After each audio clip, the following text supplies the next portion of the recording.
वर्धा में रमाई फाउंडेशन की ओर से माता रमाई भीमराव अंबेडकर की स्मृति में व्याख्यान आयोजित किया गया था। रमाई फाउंडेशन का यह 6वां साल था। इस समय प्रमुख मार्गदर्शक प्राध्यापक लक्ष्मण यादव और रंजित मेश्राम थे। इस कार्यक्रम के अध्यक्ष जिंदे थे। इस कार्यक्रम को 4 न्यूज़ नेशन नेटवर्क की ओर से मैं नरेंद्र कुमार कामले और सुरेंद्र रंगारी, वर्धा।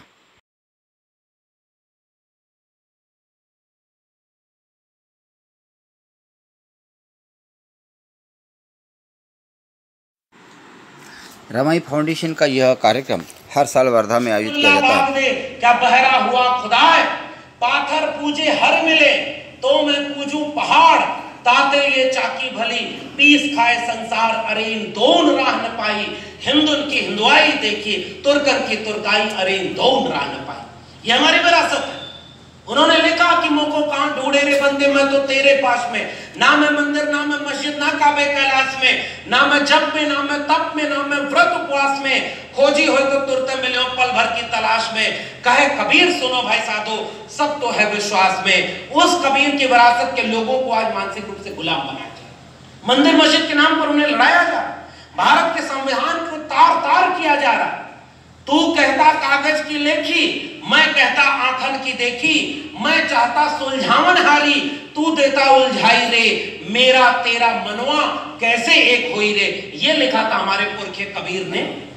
हमारे विरासत तो वहां है, नौजवानों को इस विरासत से जोड़ने की जरूरत है। पढ़वाइए कि रविदास ने क्या लिखा, जस केलन के पात पात में पात, तस मानुष के जात जात में जात। रविदास मानुष न जुड़े जब तक जात न जात। हिंदू पूजे देहुरा, मुसलमान मसीद, इन दोनों में अल्लाह राम नहीं, कह रविदास विचार। ये हमारी विरासत है। वर्तमान समय की चुनौती यह है कि इस देश में जो लोग सत्ता में बैठे वो अपना सारा काम भारत के संविधान के खिलाफ कर रहे हैं, और उनमें से सबसे महत्वपूर्ण काम है हमारे नौजवानों को मानसिक रूप से गुलाम बनाकर धर्म की जकड़बंदी में ढकेलना। और मैं ऐसे किसी धर्म को मानने के लिए कभी अपने को तैयार नहीं पाता जिस धर्म की किताब में लिखा हो कि जातियां होंगी, मुखस्य जायते ब्राह्मणों बाहुर नाम क्षत्रिय, और पैदा होते ही तुमने बता दिया कि कोई शूद्र है जो पैरों से पैदा होगा। मैं ऐसे किसी धर्म की किताब तो नहीं मानता। मेरी धार्मिक भावना नहीं है क्या? मेरी भावना में चारवाक और लोकायत नहीं है क्या? मेरी भावना में सिद्धनाथ जैन नहीं है क्या? बुद्धिस्ट परंपरा से निकले सिद्ध और नाथ कवियों के यहाँ पंचमकार है। वो भावनाएं नहीं है क्या? इस देश में दलितों को मूंछ रखने पर मारा गया, घोड़ी चढ़ने पर मारा जा रहा है। इस मंच से, महाराष्ट्र की इस मंच से ये बात याद दिलाऊं, जब हम रोहित वेमुला को याद करते हैं तो डॉक्टर पायल तड़वी को भी याद करना चाहिए। एक नौजवान लड़की जो मेडिकल में जा रही थी और उसको मारा गया। ये इस देश में हुआ है कि नहीं? रोहित वेमुला, पायल तड़वी की कोई भावनाएं नहीं है। इस देश में दलितों की कोई भावना नहीं है। और ओबीसी समाज के लोगों, ओबीसी समाज थे, पेरियार थे। पेरियार को किसने जलील किया? किसने? उत्तर प्रदेश का 1-2 किस्सा सुनाकर बात खत्म कर रहा हूं, क्योंकि यह चेतना पहुंचाना लोगों के बीच जरूरी है। ओबीसी अगर हिंदू था, दलित अगर हिंदू था, तुम हिंदू बनाते हो, हिंदू राष्ट्र बनाते हो, तो मेरे सवाल का जवाब दो। अगर अब तक 100 कुलपति बने होंगे देश के केंद्रीय विश्वविद्यालयों में, तो कितने कुलपति दलित और पिछड़े तुमने बनाए? कितने कुलपति अपने यूनिवर्सिटीज में डॉक्टर अंबेडकर पर रिसर्च कराते हैं, फूले पर रिसर्च कराते हैं? हमें तो पढ़ने ही नहीं दिया गया हमारा इतिहास। और अब तो नई शिक्षा नीति के नाम पर शिक्षा बेच दी गई है। ये आखिरी बात आपसे कहने आया। भारत के संविधान को खत्म करने की अब कोई घोषणा नहीं होगी। इस देश के वंचित, शोषित, कमेरा लोगों, इस देश के श्रमजीवी लोगों, मैं आपसे आज बहुत जोखिम उठाकर यह बात कहने आया हूं। मेरा परिचय जब आप दे रहे थे तो मैं भी गर्व से कहता था कि भारत का संविधान और मंडल कमीशन था। 300 रुपए फीस देकर के इलाहाबाद यूनिवर्सिटी से पढ़ करके दिल्ली यूनिवर्सिटी में पीएचडी करके मैं दिल्ली यूनिवर्सिटी में 12 साल से पढ़ा रहा हूं, क्योंकि भारत का संविधान और मंडल कमीशन लागू था। ये मैं तब इसलिए कर पाया क्योंकि भारत का संविधान था, मंडल कमीशन था, और इसलिए शिक्षा राज्य की जिम्मेदारी थी। आज 2022 में नई शिक्षा नीति के नाम पर इस देश में सरकारी शिक्षा को अंबानी और अडानी के हाथों बेच दिया गया है। भारत का संविधान कहीं नहीं बचा है। ये बात आपसे कहने आया। सरकारी स्कूल में मास्टर नहीं है, सिलेबस बदल रहे हैं, वो फंड नहीं दे रहे, सारा पैसा मंदिर बनवाने के लिए लगा रहे हो। अभी अयोध्या झांकी है, मथुरा काशी बाकी है, तुमने मंदिर के नाम पर रथ यात्रा की, हमारा क्या फायदा हुआ? तुम हजारों इस देश में देवालय बने हैं, हमें तो स्कूल कॉलेज और विश्वविद्यालय चाहिए था, तुमने हमें देवालय के नाम पर लड़ा दिया। ये हमारे सामने सबसे बड़ी चुनौती है। भारत का संविधान ये कहता है कि चुने हुए प्रतिनिधि की जिम्मेदारी है कि वो लोगों की रोटी कपड़ा मकान की बात करेगा, शिक्षा स्वास्थ्य रोजगार की बात करेगा। समाजवादी आंदोलनों का नारा था रोटी कपड़ा सस्ती हो, दवा पढ़ाई मुफ्ती हो। उस नारे का क्या हुआ साहब? सारा अंबानी अडानी क्या तो बेच गया, आज आपके जेब में पैसा है तब जाके यूनिवर्सिटी में पढ़ पाएंगे। नई शिक्षा नीति में कोर्स बेच दिया। अब कोर्स बेचने के बाद क्या होगा कि आप जैसे कंप्यूटर, अब नई शिक्षा नीति पे क्या लगा, हम आप बैठे हैं, आप चाहते तो मेरा भाषण यूट्यूब पर भी सुनते, हम आप सामने इसलिए बैठे हैं कि थोड़ी आपसे हम सीखते हैं, हमसे आप सीखते हैं, यहाँ का इंटरेक्शन अलग है। नई शिक्षा नीति कर रही है यूट्यूब पर वीडियो बनाकर डाल देंगे, घर बैठकर बच्चों को पढ़ना है पढ़े, नहीं पढ़ना है मत पढ़े। जैसे मशीन के पास जाते हैं, कॉफी बनाकर दे दो, मशीन कॉफी बनाकर दे दी। मशीन के पास जाते हैं कि ये बैंक है, इसमें से पैसा निकाल दो, पैसा निकाल कर दे दी। कल को इस देश के विश्वविद्यालयों और स्कूलों को ऐसी मशीन में बदल दिया जाएगा कि डिग्री दे दो, वो 10वीं पास की डिग्री दे देगी, 12वीं पास की डिग्री दे देंगे और उन डिग्रियों की कोई कीमत नहीं। वर्तमान दौर की सबसे महत्वपूर्ण चुनौती है।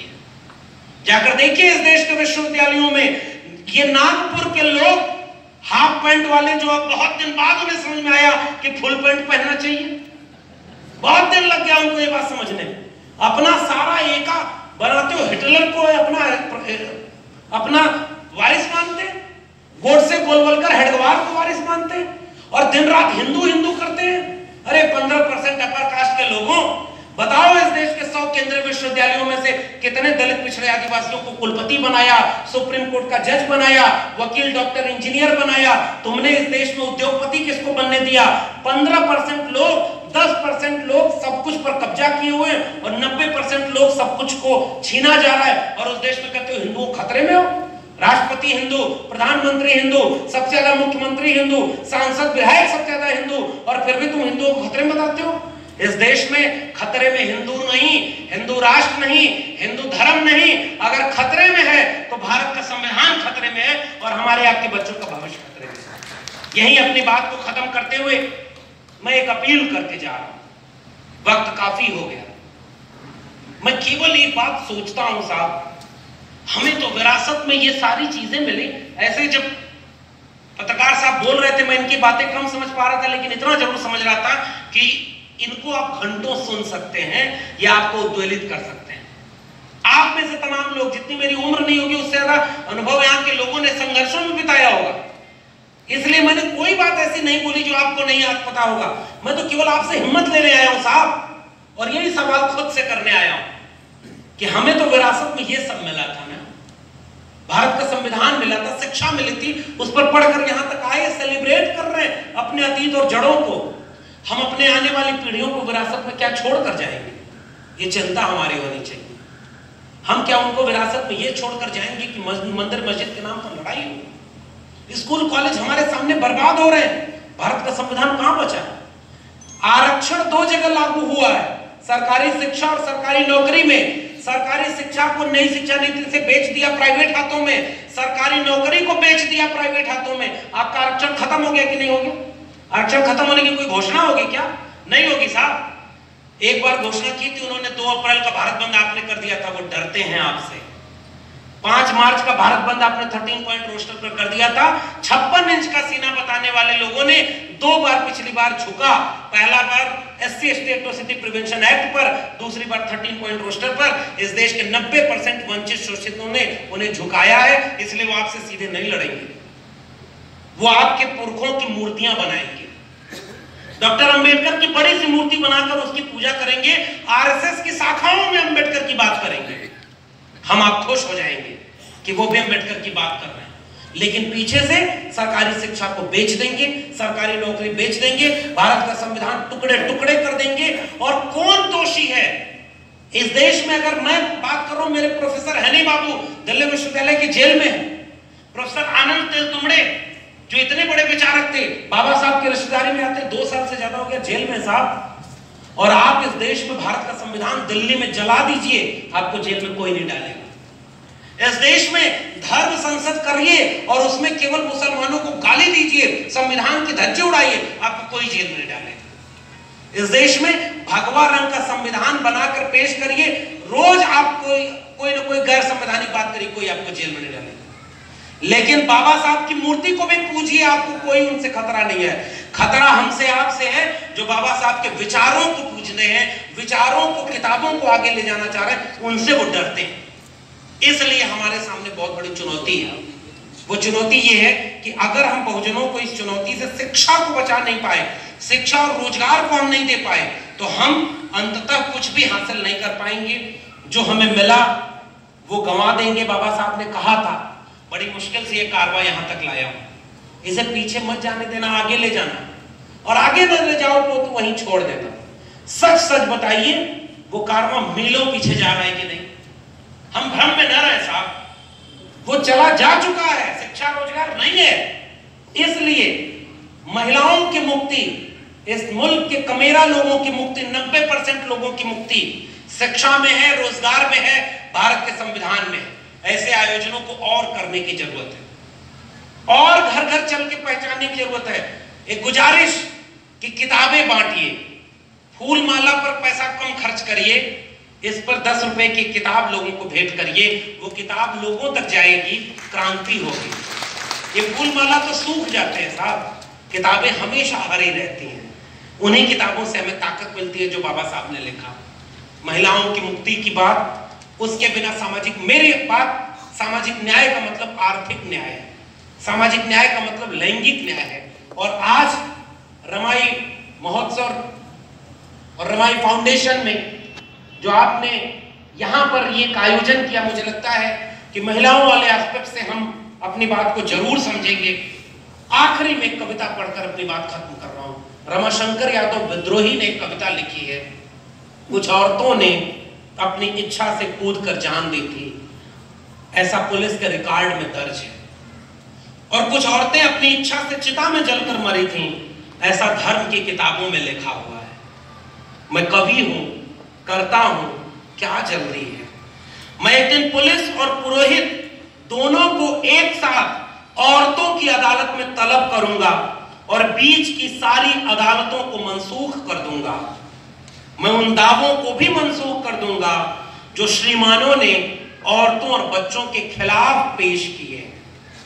मैं उन डिग्रियों को भी निरस्त कर दूंगा जिन्हें लेकर फौजें और तुलबा चलते हैं।